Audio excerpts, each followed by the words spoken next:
Hi everyone, welcome to my channel or welcome back to my channel. I'm Devika, a certified life coach specialized in mental health and emotional healing for people who are going through major life transitions. And today I want to talk about a big life transition that I don't see a lot of people talking about, which is family estrangement. And I want to share my own story today. So the holiday season is here. It's almost the end of the year, and we are going to have a lot of people, a lot of family members visit us. We are going to go visit a lot of family members, extended family members. And that does bring up a lot of emotions. That does trigger some people a lot, including myself. I want to talk about first my experience, about a little bit of my background and how does family estrangement in my life look like. And it's a hard topic for me to talk about. I think it's such a vulnerable topic that even recording this video is something that's hard for me. But then I realized that this is important. This message that I have is important for everyone out there in this holiday season who's visiting their family members or their family members are visiting them and they're experiencing triggers, emotional pain or frustration, anger. I hope this video helps them or anyone who doesn't even have a family like me. Over 2 years ago, I decided to completely cut off from my family of origin, my parents, and my entire family of origin because I felt there was a lot of toxicity that was not helping me grow. There was a lot of manipulation, a lot of controlling behavior. And for the past decade or so, I was trying to make things work with them. I tried a lot by, everything that a person can do by explaining to them that this is something that I want from my life. This is something that just accept me who I am as a person. And I feel at my core, my biggest problem was I was not accepted for who I am as a person, as an authentic person in my family of origin. I felt if I had to have a relationship with anyone in my family of origin, whether it was my parents or anyone else from my extended family, I would have to be pretend to be someone. And I would have to be pretend to be this person who is okay with just saying these nice small talk for the sake of it. Okay, just listening to some relative saying something derogatory about me just because they are an elder and I'm supposed to listen to it. And a lot of other stuff which I think you all can relate with when a relative says something derogatory and offensive to us and we are taught that we are not supposed to say anything back because they are elders or their family and it's okay, just brush it under the rug. They are like that. So just accept that they are like that. It's not about you and you just brush it under the rug. A lot of us are taught that. However, I was not okay with that anymore. And I feel if you are someone who's not okay with that anymore, my story might resonate with you. I felt that I don't want to pretend because for the longest time, since I think my entire life, I felt I was pretending to be, to shape shift my personality for every family member just so that they like me. Shape shifting my personality for my mother, my father, my father's brother, my father's sister, my mother's brother, my mother's sister, the whole thing, like the distant family, uncle, aunt, everyone. And I just had enough of it. At one point, I felt like, you know what? I am literally molding my original personality. I'm becoming like this. I'm becoming, I'm literally becoming a multiple personality person for different people in my family. For what in return? Because in return, I continued getting derogatory remarks from them. I continued getting these offensive remarks from them that, oh, you've become so fat.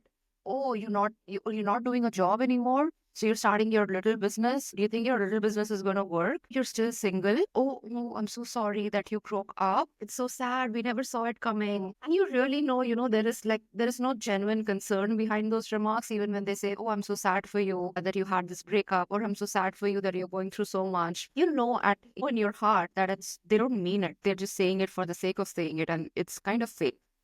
And when you decide to become an authentic person who's authentic to your own self, which I started my journey because around 10 years ago, I started my journey of personal development.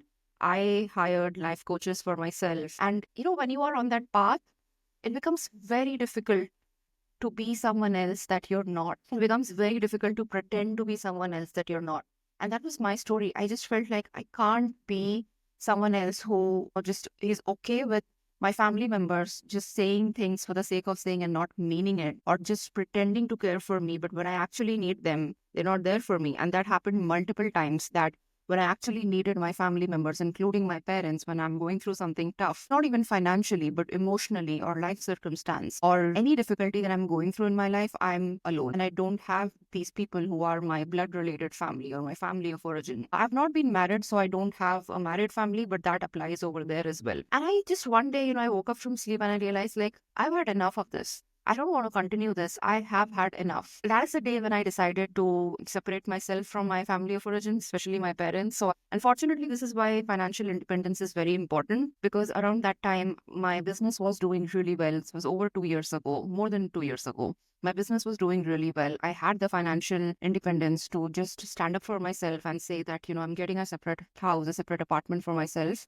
And things have gotten out of hand and I'm not able to put up with it anymore. I'll just need some space. At that time, I did not know this was going to be a clear cutoff for a long time or probably forever. I still don't know if my cutoff with my family of origin is going to be forever, not ever or not, but I know it's going to be for a long time. So I just said I need some break and I'm just going to go in a separate apartment and even need some space for my office because I work from home. I've always worked from home. And I just said that I'm going to come visit you sometimes, maybe speak on the phone. We are going to stay in the same city, but I'll have to get my own space.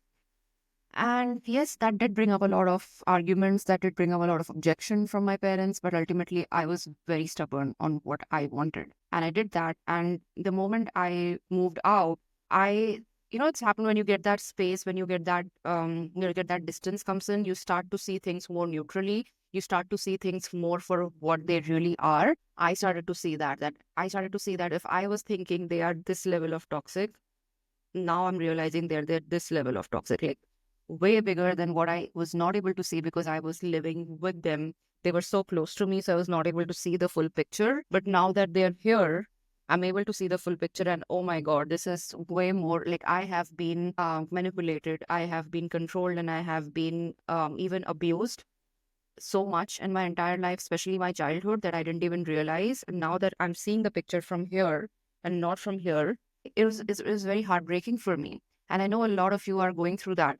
So yeah, my advice, I would say, I would end this with one advice. Yes, it is hard, and I would have loved having a family, not my family of origin, a family. But since I don't have it as of now, I do know that there will be a time in the future when I will create my own family, and that's going to be my family of choice. And that family, whoever is listening to this video, please understand that family that you choose, who love you for who you are, who care for you for who you are, is probably the best thing that can happen to you in your life. I do have faith that I am going to create that family in my future. I've already started having that close knit community for myself where I have very close friends who care about me. I have people in my life who really care about me, who are not related to me by blood. They don't have any traditional relationship other than being friends or clients or business colleagues, but they're really starting to feel like family. And I know family of choice takes time. So I'm giving those relationships time, because in order to even build that emotional intimacy, it requires time. So I'm giving it, sometimes it takes years.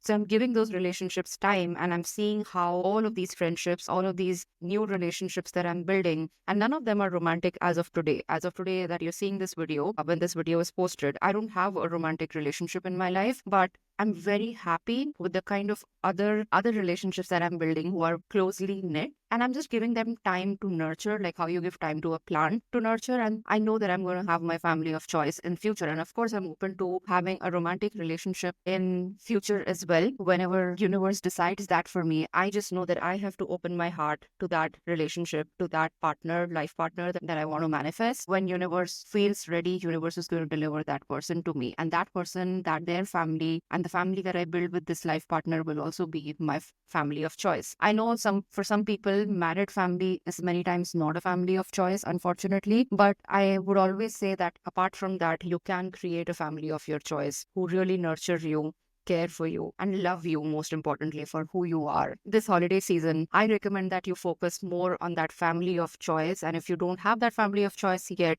I would say join like-minded communities. There are so many like-minded communities online. Show yourself more, like share your story. Like I'm sharing my story over here.